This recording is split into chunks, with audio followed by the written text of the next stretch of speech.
Cette semaine, je comptais filmer la vidéo sur la spiruline, mais une personne m'a demandé mon avis sur l'étude qui a été publiée sur le site C-Sport, la différence entre le développé incliné et le décliné par rapport au coucher. Donc voici mon avis sur cette étude. Si vous n'avez pas vu l'article, je mettrai les liens en bas dans la description. Mais en gros, ils ont comparé les développés déclinés, les développés couchés et l'incliné à 30 degrés et 45 degrés. Ils voulaient voir si le développé incliné travaillait un peu plus le haut des pecs, le développé décliné travaillait un peu plus le bas des pecs par rapport au développé couché. Et certaines personnes étaient surprises du résultat de l'étude, car ils ont trouvé qu'il n'y a pas une énorme différence entre les 4 exercices. Les 4 exercices travaillent l'ensemble des pectoraux, ce qui est très logique.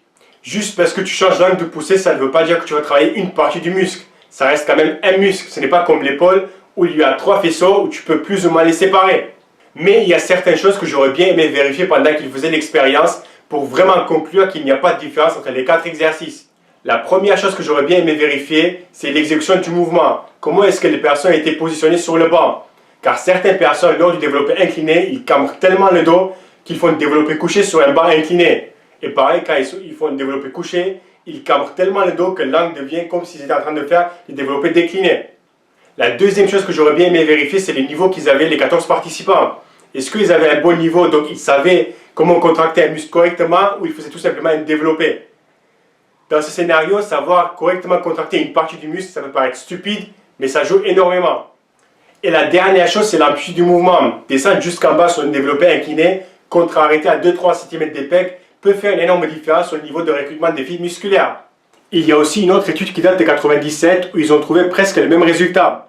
Entre les trois, pas une énorme différence, mais c'est bien le décliné qui stimule le mieux l'ensemble des pectoraux.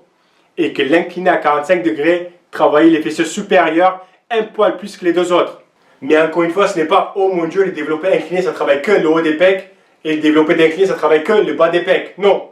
Donc imagine, il y a tellement peu de différence sur un mouvement où changer l'angle devrait faire une énorme différence.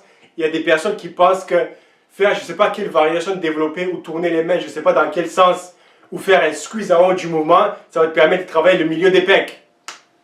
D'ailleurs, quand vous faites les développés avec les haltères, quelqu'un avec un peu de cerveau peut-il m'expliquer quel est l'intérêt de tourner les mains vers l'extérieur en haut du mouvement, sachant qu'on ne peut pas travailler le milieu des pecs? J'ai du mal à comprendre l'intérêt ou l'avantage. Par contre, je peux te donner deux désavantages. L'intérêt de travailler avec les haltères au développé, c'est qu'on peut augmenter l'amplitude du mouvement. Et donc, on peut essayer d'étirer au maximum le muscle et les contracter au maximum. Au développé couché, par exemple, avec les haltères, pour étirer au maximum les pecs, il faut que ce soit ici. Pour le contracter au maximum, il faut tourner la main vers l'intérieur et venir là. Donc, expliquez-moi pourquoi la plupart des gens, quand ils font développer avec les haltères, ils descendent là. Et en remontant, il tourne vers l'extérieur. Sachant que pour contracter au maximum les pecs, il faut que ce soit ici. Deuxième avantage, pourquoi c'est beaucoup plus intéressant de faire une rotation interne en haut du mouvement, c'est que quand tu descends, tu fais une rotation externe.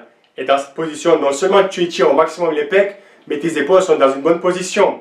La plupart des gens font développer ici, et ils montent comme ça. Et quand tu descends là, tu mets beaucoup de stress sur les deltoïdes. Et c'est la raison pourquoi beaucoup de personnes ont mal aux épaules. Bref, on revient à cette étude.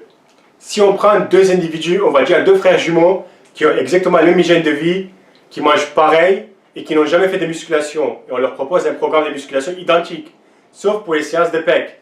Une personne va faire 10 séries de développé incliné, et l'autre va faire 10 séries de développé décliné, 2 fois par semaine.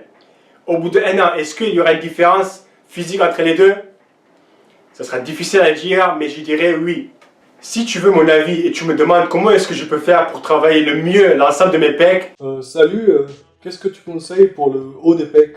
Voici ce que je te conseille. Choisis un des 3 développés, celle que tu préfères, de préférence avec la barre, et ça sera ton exercice de base. Tu vas faire 5 séries à chaque séance, entre 3 à 6 répétitions.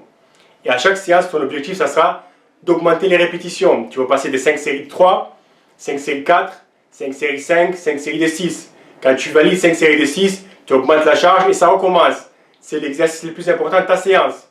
Et puis, tu vas choisir un autre développé, de préférence avec les haltères, et tu vas essayer de faire 3 à 4 séries entre 8 à 15 répétitions. Ton objectif ici, ça sera d'étirer au maximum le muscle et de le contracter au maximum. Et puis, tu pourras finir avec 2 ou 3 séries, les écartés haltères, poulies ou machines, entre 15 à 20 répétitions. Donc, dans la séance, tu auras fait des séries de 3-6, 8-12 et 15-20 répétitions. Au total, une dizaine de séries, et ça, je te conseille de faire 2 fois par semaine. C'est vraiment tout ce qu'il te faut pour bien travailler les pecs. Ne te prends pas la tête et tu n'as pas besoin d'acheter un programme spécial pectoraux. Et puis le haut des pecs, tu les travailles encore quand tu fais les épaules. Surtout quand tu fais développé militaire avec la barre, ou cet exercice que j'aime beaucoup. Et quand tu commences à avoir un bon niveau, donc les pecs bien développés, et que tu vois qu'il y a nettement du retard au niveau du haut des pecs, que ça arrive rarement, eh bien malheureusement tu ne pourras rien faire à ta génétique. Tu peux juste aller engueuler tes parents, car tu n'auras jamais le haut des pecs développé comme lui. Merci et à la prochaine vidéo. Il y a aussi des douleurs au niveau des jambes. Je ne connais pas exactement le terme, mais c'est la douleur que les personnes qui marchent beaucoup et qui ont une mauvaise circulation sanguine. Donc si c'est ton cas, la carnitine est aussi intéressante.